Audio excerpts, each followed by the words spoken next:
नमस्कार दोस्तों। आज हम बात करने वाले हैं म्यूकोरमाइकोसिस की। क्या है ये ब्लैक फंगस या म्यूकोरमाइकोसिस और कैसे ये कोविड-19 के पेशेंट्स जो हैं उनमें बहुत तेज़ी से फैल रहा है और क्या इसके इफ़ेक्ट होते हैं, कैसे इससे बचा जा सकता है, तो सारा हम इस वीडियो में बात करने वाले हैं। तो चलिए शुरू करते हैं। सबसे पहले बात करते हैं म्यूकोरमाइकोसिस या फिर ब्लैक फंगस होता क्या है। तो देखिए ये एक फंगस से फैलने वाला रोग है। तो ये जो फंगस होता है ये नेचुरली एनवायरनमेंट में मौजूद रहता है, उसके कारण ये रोग होता है। खास करके ये जो म्यूकोरमाइसाइट्स हैं ये वाले फंगस की वजह से ये रोग अभी फैल रहा है। ये हमारे जो नासिका सिस्टम है, साइनस सिस्टम और जो हमारे फेफड़े हैं उनको सबसे ज़्यादा प्रभावित करता है, क्योंकि देखिए जब भी आप श्वास लेंगे तो श्वास के साथ ये फंगस भी हमारे अंदर चला जाता है बॉडी के। और जिनका इम्यून सिस्टम वीक रहता है या फिर थोड़े से वो दवाइयों पे रहते हैं, मेडिसिन पे रहते हैं या फिर कहीं हॉस्पिटल में भर्ती हैं, तो उन लोगों की जो एंटीबॉडीज़ हैं वो इससे इनको नहीं बचा पाती हैं, जिसके कारण वो इससे इम्पैक्ट इनके ऊपर आ जाता है या फिर प्रभावित हो जाते हैं। तो देखिए सबसे पहले बात करते हैं कि किन को प्रभावित करेगा। तो हमने बात करा ऐसे लोग जो मेडिकेशन पे हो या किसी तरह की दवाइयाँ लेते हो तो उनकी जो है इम्यूनिटी कमजोर रहती है, लेकिन जो हेल्दी लोग होते हैं उनको ये बहुत ज़्यादा प्रभावित नहीं कर पाता है। तो अगर हम बात करें कि कौन से ऐसे लोग होंगे जिनको ये संभावना होगी कि ये ब्लैक फंगस होने की ज़्यादा, तो ऐसे लोग जिनको डायबिटीज़ हो या फिर कैंसर के पेशेंट हो या फिर काफ़ी लंबे समय तक वो आईसीयू में टाइम बिता के आए हों और उन्हें स्टेरॉइड के इंजेक्शन लगे हों। तो कोविड-19 जो पेशेंट होते हैं उनमें ये सब चीज़ें होती हैं। उनको स्टेरॉइड भी लगते हैं, वो आईसीयू में भी काफ़ी लंबे समय तक रहते हैं। और ऐसे पेशेंट जिनमें कोमॉर्बिडिटीज़ हो, यानी कि उनमें और भी कई तरह की बीमारियां हो एक साथ, तो ऐसे लोग जो होते हैं इनको ये संक्रमण होने के चांसेस थोड़े ज़्यादा हैं। तो अगर बात करें हम सिम्टम्स की, क्या सिम्टम्स होते हैं, तो देखिए जो जो आपके नाक और आई है, आँख है, वो उनमें दर्द होना, रेडनेस का होना, फीवर होना, चेहरे के एक भाग में दर्द होना, हेडेक होना और सांस का फूलना, प्लस खून की उल्टी होना और मानसिक रूप से आपका जो स्वास्थ्य है वो भी इसमें बिगड़ जाता है। तो ये सारे जो सिम्टम्स हैं ये ब्लैक फंगस के सिम्टम्स हैं। इसके बाद अगर बात करें तो कई बार ये ब्लैक फंगस जो है आपके अपर जा, जो ऊपर का जबड़ा होता है उसको, प्लस आपकी आंखों की रोशनी को बहुत बुरी तरह से डैमेज करता है। तो ये सारे इसके सिम्टम्स हैं। अब बात करते हैं कि कोविड-19 के पेशेंट्स को ही क्यों ये इतना निशाना बना रहा है। तो अभी एक रिपोर्ट के हिसाब से देखा गया कि ऐसे लोग जिनमें ब्लैक फंगस पाई गई तो उनमें डायबिटीज़ का भी बहुत ज़्यादा रोल था। उन लोगों में 50% से ऊपर ऐसे लोग थे जिनमें डायबिटीज़ भी थी। तो इसका मतलब ये समझ में आया, ऐसे लोग जिनमें शुगर का लेवल ज़्यादा हो शरीर में तो उनको ये ब्लैक फंगस बहुत तेज़ी से प्रभावित कर रहा है। तो देखिए कोविड-19 के पेशेंट में क्या होता है, उनको लगाए जाते हैं स्टेरॉइड और ये स्टेरॉइड के कारण हमारे जो ब्लड में शुगर का लेवल बढ़ जाता है। तो जैसे ही ब्लड में शुगर का लेवल बढ़ेगा, डायबिटिक कंडीशंस बनेंगी और इसी के साथ ही उसमें ब्लैक फंगस होने के चांसेस भी बढ़ जाते हैं। तो पहला तो ये हो गया। दूसरा जो होता है कि जब कोविड पेशेंट भर्ती होता है हॉस्पिटल में तो उसे बहुत तरह के मास्क के थ्रू, जैसे ऑक्सीजन देना या फिर वेंटिलेटर पे भी जाते हैं तो अलग अलग तरह के मास्क और अलग अलग तरह के इक्विपमेंट उनको पहनाए जाते हैं या लगाए जाते हैं। तो उसमें बहुत ज़्यादा चांस होते हैं कि उनको फंगल इन्फेक्शन हो सकता है। और कई बार क्या होता है, ऐसे इक्विपमेंट भी यूज होते हैं जिन जो प्रॉपरली हाइजीन नहीं होते या फिर स्टेराइल नहीं किए हुए होते।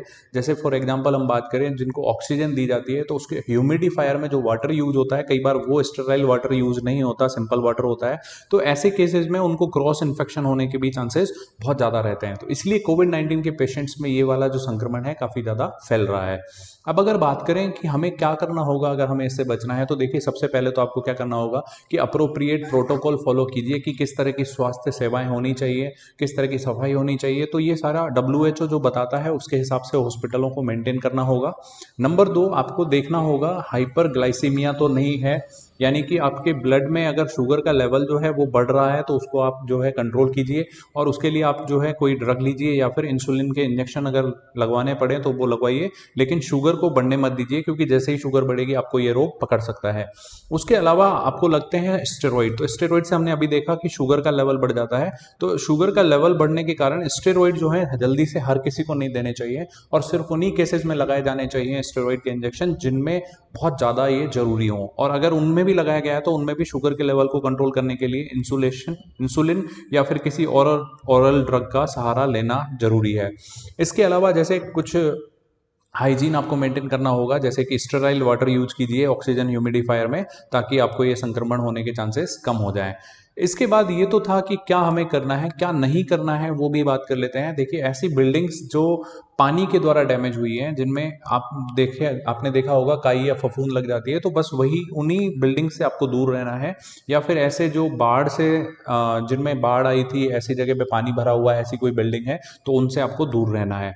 इसके अलावा आपको जो मिट्टी है उसके संपर्क में कम आना है, डस्ट के संपर्क में कम आना है। जैसे कि अगर आप गार्डनिंग करते हैं या बागवानी करते हैं और आपको बहुत ज़रूरी है तो ही वो बागवानी कीजिए, नहीं तो आप उससे दूर रहिए। और जब ज़रूरी हो तो आप खुद को पूरा कवर कीजिए, हाथों में मास्क पहनिए, पैरों में पूरे शूज़ पहनिए, फुल स्लीव्स की शर्ट पहनिए, तो इस तरह से खुद को पूरा कवर करके चलिए। और इसके अलावा आपको पर्सनल हाइजीन मेंटेन करना होगा, यानी अगर आप डस्ट के संपर्क में आ भी जाते हैं तो आपको प्रॉपरली अपने हाथों को धोना है और उनको सैनिटाइज करना है। तो इस तरह से आप जो है खुद को बचा सकते हैं। अब अगर बात करें कि इसका क्या ट्रीटमेंट मौजूद है, क्या इसके दवाइयाँ चलती हैं, तो देखिए आपको सबसे पहले सिस्टमेटिक हाइड्रेशन मेंटेन किया जाता है आपकी बॉडी में, यानी पानी का लेवल मेंटेन किया जाता है। उसके लिए आपको आईवी दी जाती है और एक दवाई आती है एम्फोटेरेसिन बी। ये जो है एंटी फंगल दवाई होती है, ये आपको दी जाती है, लेकिन इसको भी स्ट्रिक्ट ऑब्जर्वेशन में लेना चाहिए, हर कोई इसे ना ले। दूसरा, आपको एंटी फंगल जो ये थेरेपी है ये 4 से 6 वीक तक लेनी पड़ती है। लेकिन कई केसेस में क्या है, ये इन्फेक्शन इतना ज़्यादा बढ़ जाता है कि उनके लिए बस सर्जरी ही एक उपाय रह जाता है। और सर्जरी के द्वारा क्या किया जाता है कि ऐसी सेल जिनमें ये फंगस इन्फेक्शन हो चुका है उनको शरीर से बाहर निकाल दिया जाता है। तो इसके दो ही ये उपाय हैं, एक तो आप एंटी फंगल दवाई लें और दूसरा जब बहुत ज़्यादा सीवियर हो जाता है तो ये थेरेपी का जो सर्जरी है उसका उपयोग ले सकते हैं। अब देखिए कई बार क्या होता है, ये सर्जरी कई बार बहुत ज़्यादा ज़रूरी भी हो जाती है, खास करके उन केसेज में जिनकी आंखों की रोशनी चली जाती है या फिर अपर जबड़ा प्रभावित हो जाता है।